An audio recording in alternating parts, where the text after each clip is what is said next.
La historia está llena de reyes y reinas. Pero ¿qué hay de los miembros de la realeza que vivieron a su sombra?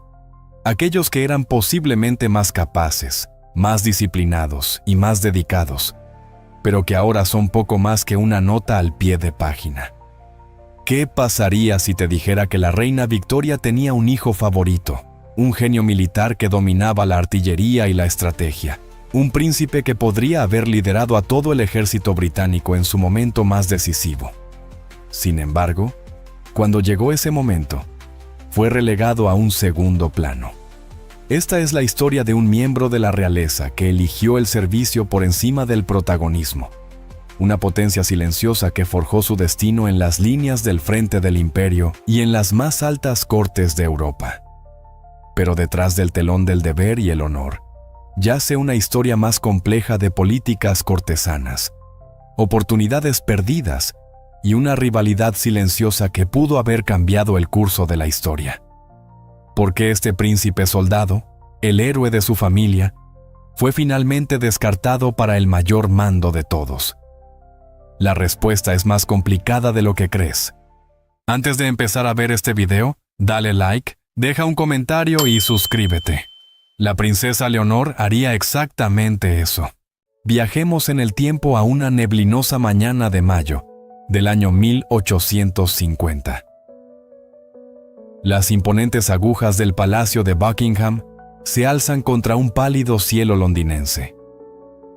Dentro de esos muros ornamentados, donde los pasos de los chambelanes resuenan sobre los suelos de mármol, un nuevo miembro de la realeza acaba de tomar su primer aliento. Es Arturo Guillermo Patricio Alberto, el séptimo hijo y tercer varón de la reina Victoria y el príncipe Alberto. La emoción de la familia real es palpable. La reina Victoria ha traído otro heredero al mundo, pero esta vez, ella y el príncipe Alberto eligen un nombre que es menos un tributo y más una profecía. Lo nombran Arturo, en homenaje al héroe de Waterloo, el duque de Wellington, una de las figuras más veneradas en la historia militar británica. Es casi como si, desde el momento en que es nombrado, el destino de Arturo estuviera forjado, atándolo a un futuro de disciplina, servicio y al núcleo mismo del legado militar del Imperio Británico. Crecer bajo el resplandor de la corona fue un desafío único. Para entender a Arturo, tienes que entender el mundo en el que nació. Su madre, la reina Victoria, era famosamente devota de su esposo, el príncipe Alberto, y compartía su intensa creencia en el rigor moral, la eficiencia y las rutinas estrictas. Arturo era uno de los hijos menores en una familia bulliciosa de 9 hermanos. No era el primogénito ni el futuro rey. Esa inmensa presión recaía sobre su hermano mayor, Eduardo, el futuro Eduardo VII. Pero la posición de Arturo le ofrecía una peculiar clase de libertad. Tenía todo el prestigio de un príncipe, pero nada del peso abrumador del heredero directo. Esto le dio el espacio para explorar la parte de la vida cortesana que realmente le fascinaba, el mundo de los asuntos militares. Casi puedes imaginarlo de niño en ceremonias oficiales, con sus ojos solemnes observando a los guardias con sus uniformes impecables, marchando en formación perfecta. El tintineo metálico de las medallas en sus pechos capturaba su imaginación. Por supuesto, la vida bajo la atenta mirada de la reina Victoria no era un asunto tranquilo. Las lecciones eran estrictas y constantes. Los tutores entraban y salían de su vida, enseñándole no solo matemáticas, historia e idiomas, sino también el fino arte del protocolo real. Deambularía por las galerías del palacio, contemplando los retratos de los antepasados que habían dado forma a la monarquía, y se daría cuenta de que la historia no eran solo relatos en un libro, era el linaje que se esperaba que mantuviera. Sin embargo, a pesar de toda la pompa, había una calidez que a menudo se pasa por alto. El príncipe Alberto mostró un interés especial en Arturo. Alberto se había criado en un principado alemán donde la disciplina y el pensamiento racional eran primordiales, y en Arturo vio un reflejo de esos ideales. El padre alentó la curiosidad de su hijo por la ingeniería, la artillería y la estrategia. La leyenda cuenta que discutían sobre geometría o hazañas de ingeniería en los pasillos del palacio, con las amables explicaciones de Alberto alimentando la pasión de Arturo por el lado científico del mando. A diferencia de algunos de sus hermanos, Arturo no era ni extravagante ni rebelde. Era un niño tranquilo, un poco tímido, que observaba más de lo que hablaba, rodeado de personalidades como su hermano Eduardo, que podía dominar una habitación con una risa estruendosa. Arturo aprendió el valor de escuchar primero y ofrecer una opinión considerada después. Aún así, detrás de ese comportamiento discreto había una chispa. Devoraba historias de generales legendarios y campañas audaces. Sabía que en una monarquía impregnada de tradición, un príncipe tenía que encontrar su propio nicho. Algunos eligieron las artes, otros la política. Arturo eligió ser un soldado, o quizás ésta lo eligió a él. Cuando cumplió 16 años, en el año 1866, comenzó la siguiente fase de su vida. La Real Academia Militar de Woolwich abrió sus puertas al príncipe adolescente. Este era un lugar diseñado para forjar a jóvenes en oficiales de artillería e ingeniería. La rutina era brutal: madrugadas para ejercicios, clases sobre balística y fortificaciones, y ejercicios agotadores que ponían a prueba tanto el intelecto como la resistencia.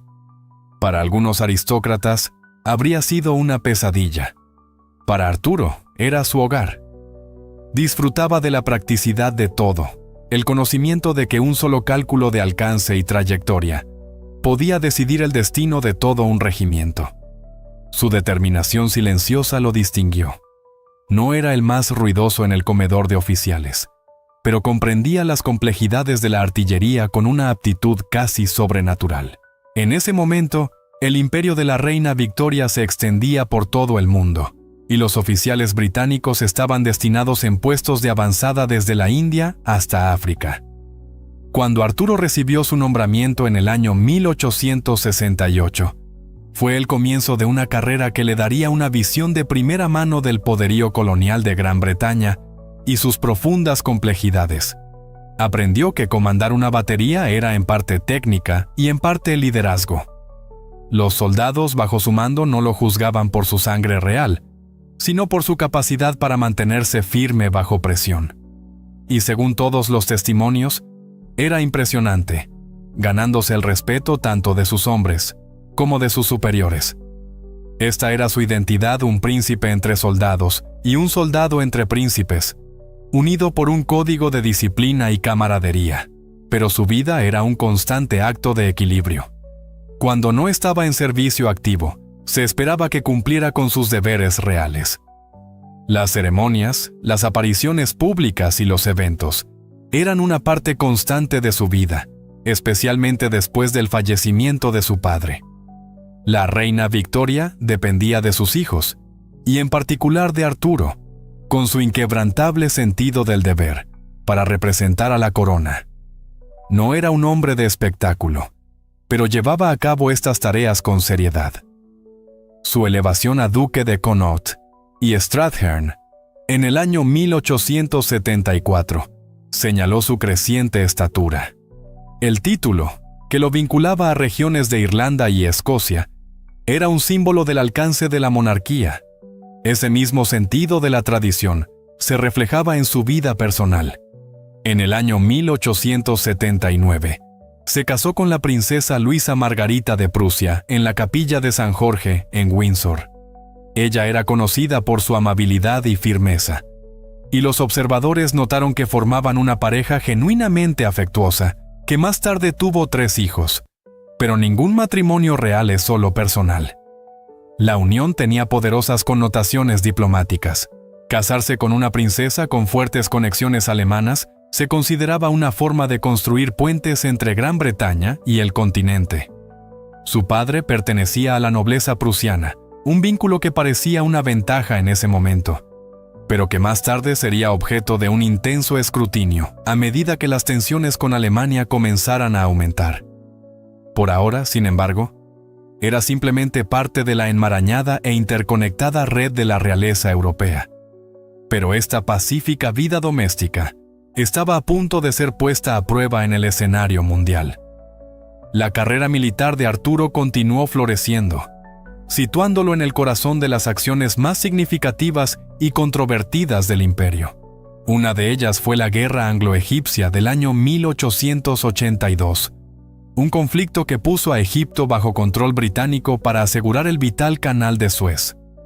Arturo estuvo allí, al mando de una brigada de infantería en la decisiva batalla de Tel el-Kebir. Mientras otros generales acaparaban la atención de la prensa, la contribución de Arturo fue notada por quienes importaban. Los hombres que sirvieron bajo su mando elogiaron su liderazgo sin pretensiones. Prefería las instrucciones claras y la justicia a los gestos extravagantes. Aquí vemos la complejidad moderna de su legado. ¿Fue un héroe que sirvió obedientemente a su país? ¿O fue un agente altamente eficaz de la expansión colonial, ayudando a asegurar un sistema que muchos ahora ven críticamente? La verdad, como siempre, está en algún punto intermedio.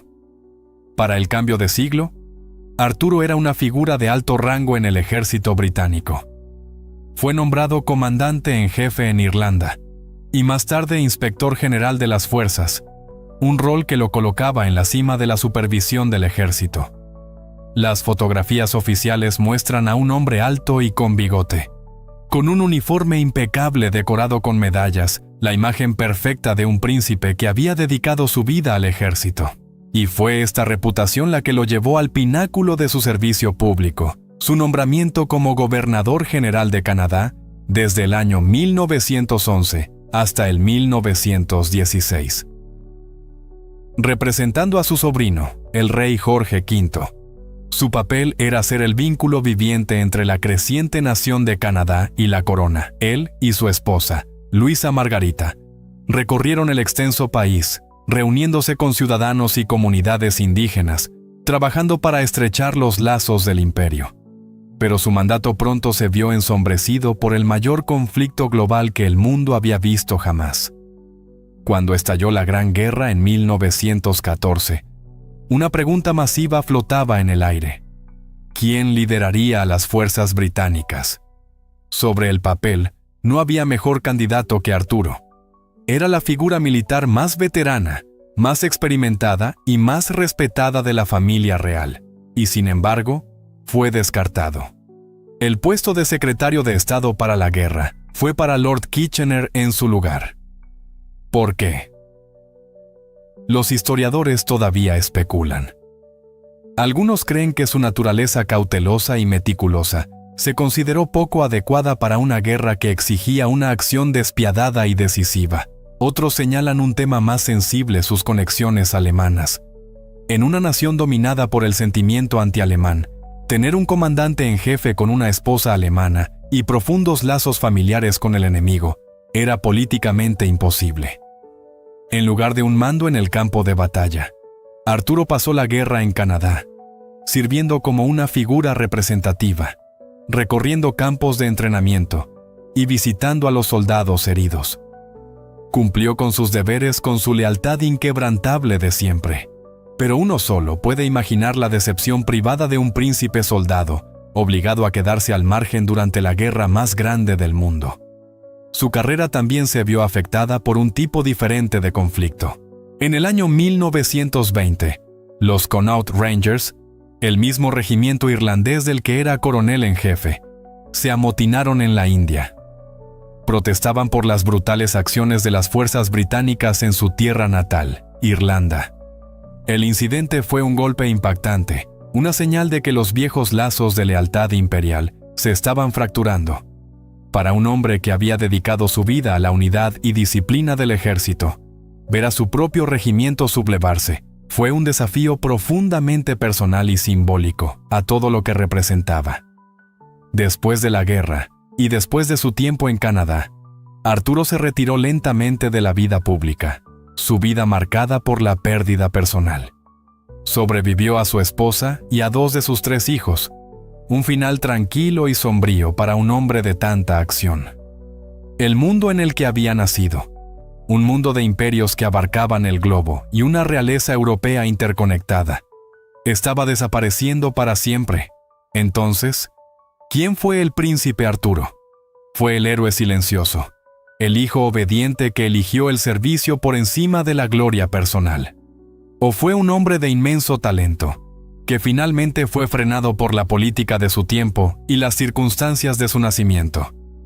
Fue un príncipe que se ganó sus medallas, un comandante respetado por sus hombres, y un miembro de la realeza que cumplió con su deber incluso cuando le costó su mayor ambición.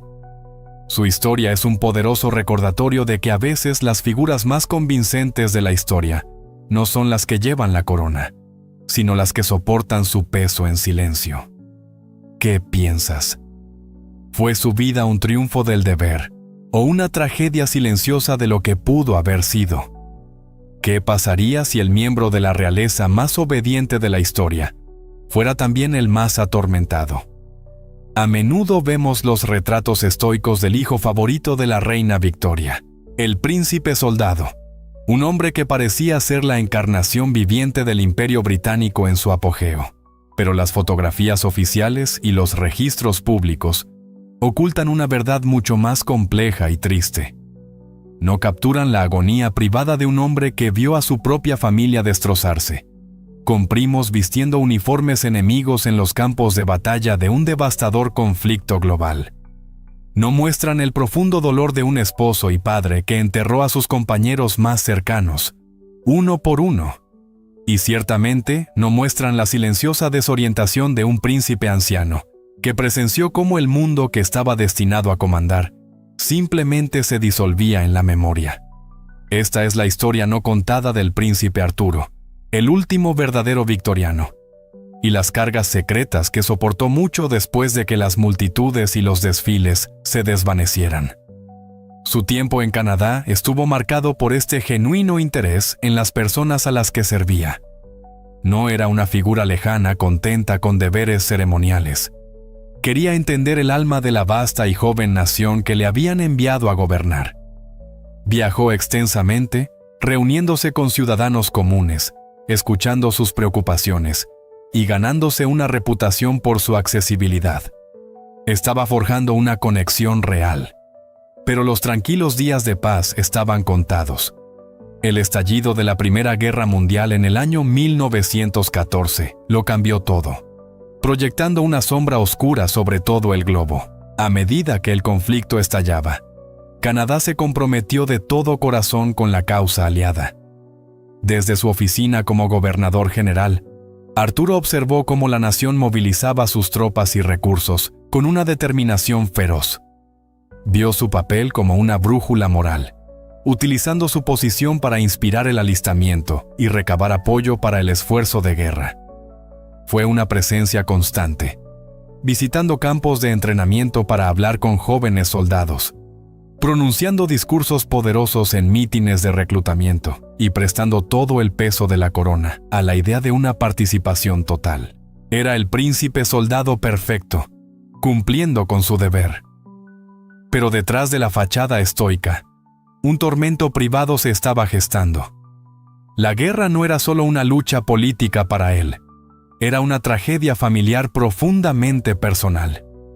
La extensa familia de su madre, la reina Victoria, estaba ahora fracturada por las líneas enemigas. Tenía parientes luchando en ambos lados del conflicto, algunos aliados de Gran Bretaña, mientras que otros, en un amargo giro de la ironía, servían al imperio alemán. Sabía que en algún lugar de los campos de batalla de Europa, sus primos se enfrentaban en una lucha a muerte. La noticia de cada baja, cada soldado caído, era un golpe duro. Pero los telegramas que llegaban a Rideau Hall, anunciando la pérdida de un miembro de la familia, resonaban con un dolor particularmente agudo. En 1914, la noticia de la muerte del príncipe Mauricio de Battenberg lo hirió profundamente. Mauricio era su propio sobrino, el hijo de su hermana, la princesa Beatriz. Cada pérdida era una herida fresca, un recordatorio del costo brutal y personal de la lucha global, y la tragedia solo continuaría acechándolo. En el año 1917, su amada esposa, Luisa Margarita, falleció en Canadá. Ella había sido su roca, su compañera firme durante décadas.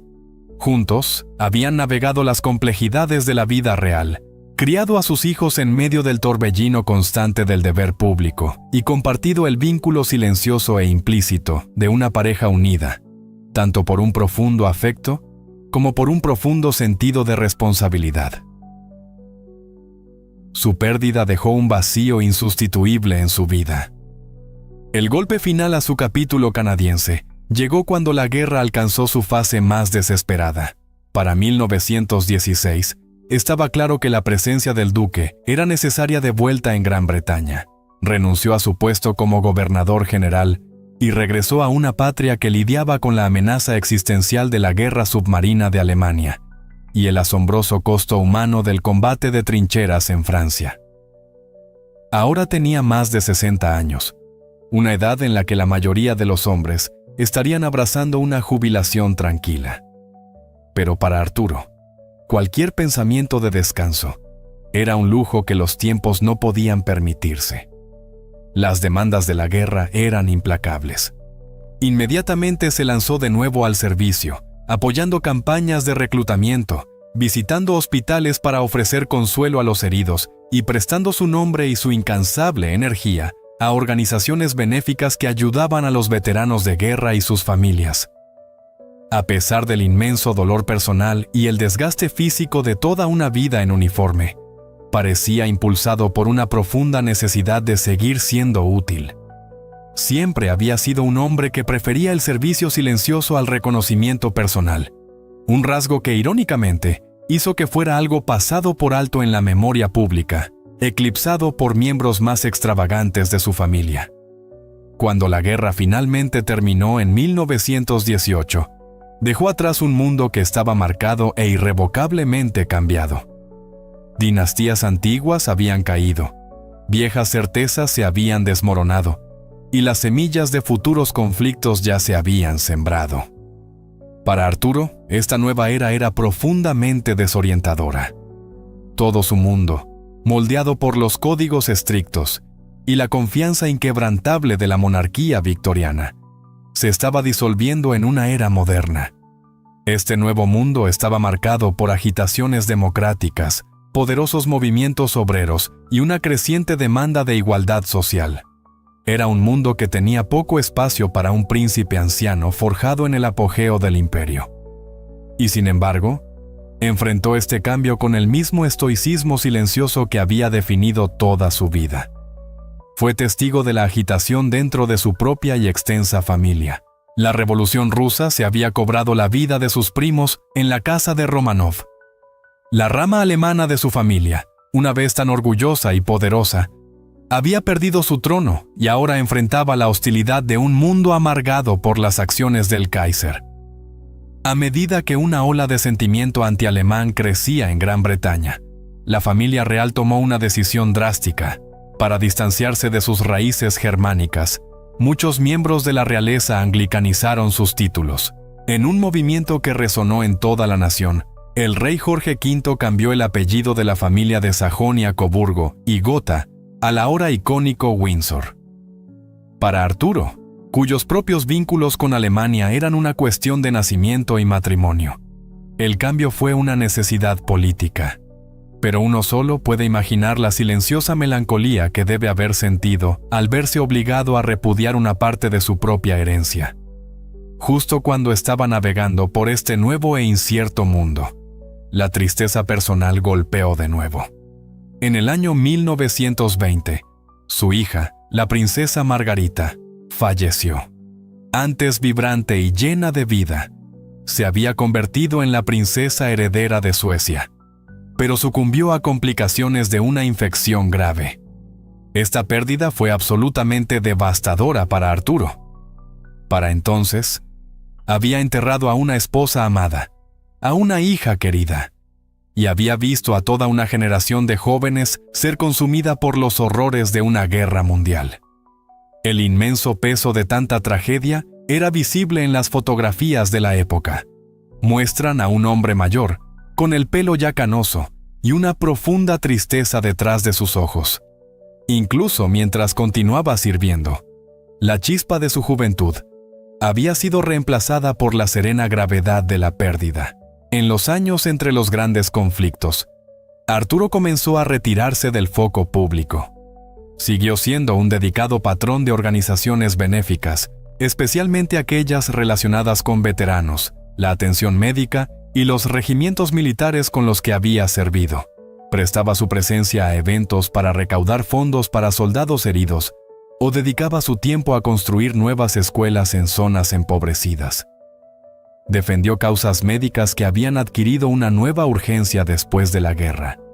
Pero a medida que miembros de la realeza más jóvenes y modernos como su carismático sobrino, el futuro Eduardo VIII, tomaban el centro del escenario, el viejo duque de Connaught se convirtió en una presencia constante y respetada en segundo plano. Ya no era celebrado con fanfarria, pero era profundamente admirado por su inquebrantable sentido del deber. Luego, en 1939, sucedió lo impensable. El mundo se sumió una vez más en la agitación. Arturo tenía casi 90 años, un vínculo viviente con una era desaparecida. Era el último hijo sobreviviente de la reina Victoria, una reliquia de una época de grandeza imperial, que ahora veía a su país enfrentar un nuevo y aterrador tipo de guerra. Su fragilidad física le impidió asumir un papel activo, pero emocionalmente se vio nuevamente atrapado en la tormenta. Gran Bretaña enfrentó el Blitz, la posibilidad muy real de una invasión y el terror diario de las bombas lloviendo sobre barrios civiles. Es difícil no preguntarse qué pensaba el viejo duque, viendo su amada patria bajo asedio de una manera que su generación nunca podría haber imaginado. Una profunda tristeza debe haberlo embargado, viendo la sombra de la destrucción extenderse sobre las mismas ciudades por las que una vez había desfilado con toda su pompa. Pasó sus últimos años principalmente en Bagshot Park, la gran finca de Surrey, que había sido su santuario durante tanto tiempo. Los majestuosos pasillos, antes llenos del bullicio de la vida familiar, ahora estaban en silencio. Nietos y otros parientes lo visitaban ocasionalmente, ofreciéndole destellos de continuidad y juventud. Pero sus días transcurrían principalmente en una reflexión pacífica, con enfermeras atendiendo su salud. Ya no tenía el vigor para pasear por los jardines como lo había hecho antes. Fue probablemente en estas horas crepusculares cuando reflexionó sobre su extraordinaria vida, una vida que se había extendido desde el apogeo absoluto del poder victoriano, a través de la violencia de 2 guerras mundiales, a través de continentes donde la bandera británica una vez ondeó, y de regreso a este tranquilo rincón de Inglaterra. El 16 de enero de 1942, Arturo Guillermo Patricio Alberto, duque de Connaught y Strathearn, murió a la edad de 91 años. Los boletines oficiales citaron su avanzada edad y su salud debilitada, pero en verdad, había vivido una vida notablemente larga, un testimonio de la disciplina que lo había guiado desde la infancia. Con Gran Bretaña en medio de otro gran conflicto, su funeral fue un evento discreto y sobrio. No hubo grandes procesiones ni multitudes de espectadores bordeando las calles de Londres. En cambio, fue enterrado pacíficamente en el cementerio real de Frogmore, cerca de sus padres, la reina Victoria y el príncipe Alberto. Con su fallecimiento, un capítulo de la historia real se cerró para siempre. La monarquía perdió uno de sus últimos vínculos directos con la era victoriana, con ese sentido de tradición inquebrantable que una vez había reinado con tanta confianza sobre un vasto imperio global. Entonces, ¿cuál es el legado de Arturo hoy? Se pueden encontrar restos tangibles en lugares como Canadá, donde instituciones todavía llevan el nombre de Connaught. Los regimientos militares todavía atesoran su memoria como un comandante justo y competente, y sus descendientes continúan entrelazándose con las familias reales de Suecia, Dinamarca y Grecia. Pero quizás su legado intangible es el más poderoso. Encarnó la idea de que un miembro de la realeza podía definirse no por su fama o su lugar en la línea de sucesión, sino a través de un servicio silencioso e incesante. Nunca fue de los que buscaban los titulares. Parecía contento de liderar desde dentro de las filas, a menudo eclipsado por su formidable madre, su hermano rey u otros miembros de la realeza más deslumbrantes. Encontró su propósito en ese espacio sombreado, guiado por una convicción simple y poderosa, que una vida bien vivida es una vida definida por el deber. En una era que a menudo valora la visibilidad por encima de todo, su historia nos plantea una pregunta profunda: ¿cuál es la verdadera medida de un legado? ¿Es el ruido que haces en el mundo, o el servicio silencioso y firme que le prestas?